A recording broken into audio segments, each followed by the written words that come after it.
Good Monday morning. Thanks for tuning in. Great game last Thursday for everybody involved. I've tried to be impartial during this, as you know, because we have offices in both Duck and Beaver country.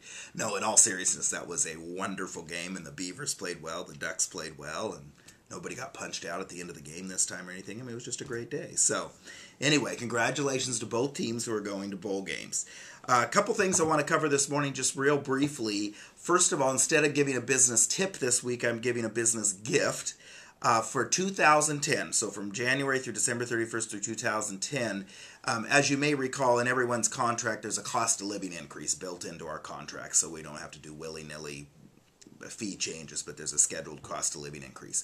Because the market's been very, very tough, I've just been working on budgets, and we're going to be able to, for 2010, forego the cost of living increase. So when your anniversary comes up and you normally have a small cost of living increase, that will not happen. So that'll save everybody a little bit of money this next year. Part of the reason we're able to do this, and I think it's important for people to understand this, about a year and a half ago when this whole downturn started, we worked with our staff, went to the staff, and instead of making staff cuts, the staff agreed to concessions, which I guess is a fancy word of saying pay cuts. And these aren't government pay cuts where, gee, the increase wasn't as big as we budgeted. These were pay cuts. They are making less money, real live, than they were a year and a half ago, and also a pay freeze we're currently in. So I think it's important that everybody understand, obviously, agents have taken a hit during this time. You know, business owners have taken a hit, but also the staff that shows up every day does a great job. So I want to thank them for that, and again, I hope that helps everybody out in this next year. I've talked to a lot of people that said, oh my God, there's so many classes and stuff to finish between now and the end of the year. It seems like we've got more classes coming out. There's more classes coming out. So I'm not going to tell you about a class this week. What I am going to encourage you to do is go ahead, and I know a lot of you are working on your CDPE online.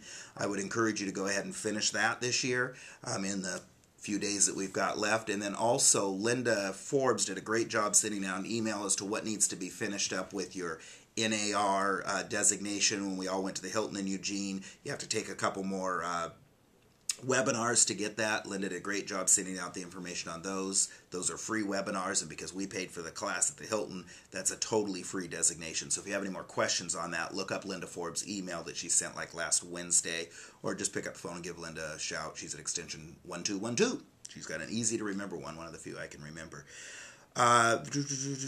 January...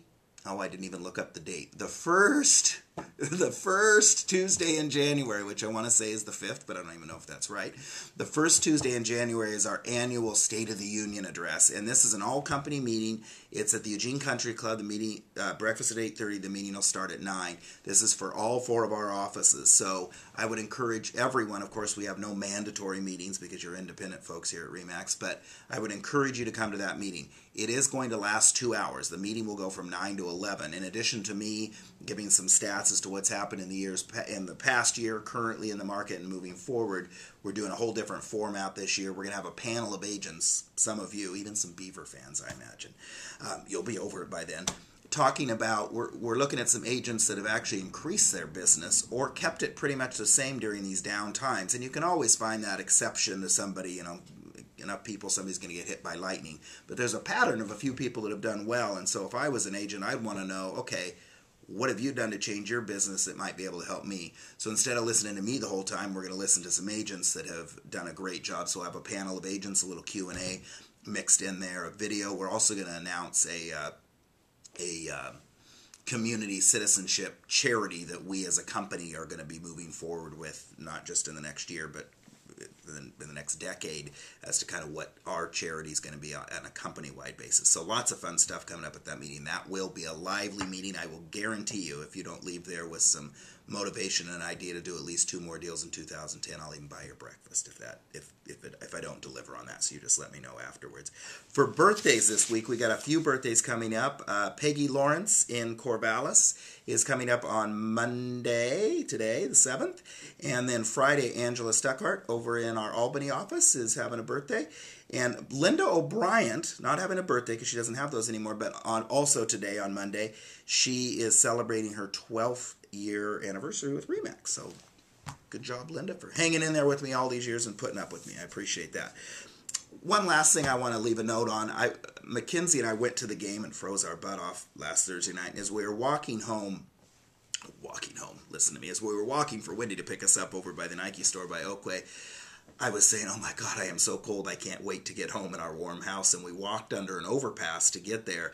And I got to thinking and telling Mackenzie there's some people that their home that night is under an overpass. So while we're having some hard economic times, all of us in the real estate business, keep in mind what we do have and what we're thankful for. So that's all I've got for today. Have a great week.